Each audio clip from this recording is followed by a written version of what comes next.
In this video, I will tell you about 3 features that are hidden in the MG MS6 remote control. Let's get started. So, the first feature is opening the windows. As you can see, we can obviously open and close the car as standard, but a very interesting option is that if you hold down the unlock button for a few seconds, in this case you will open all the windows in the car. We hold it until the end. And as you can see, the car has now opened all the windows by itself. On the other hand, when we want to close these windows, we hold down the lock button for a few seconds as well. We hold it longer and all the windows close automatically. Let's move to the back of the car now.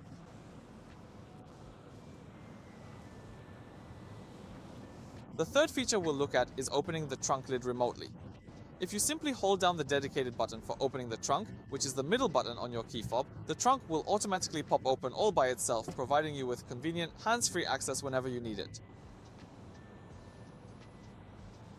However, closing the trunk can also be done in the exact same way by using this button. Simply hold it down for a moment, and you will see the trunk automatically gets closed for you. So that's it for today. Thank you and talk to you later.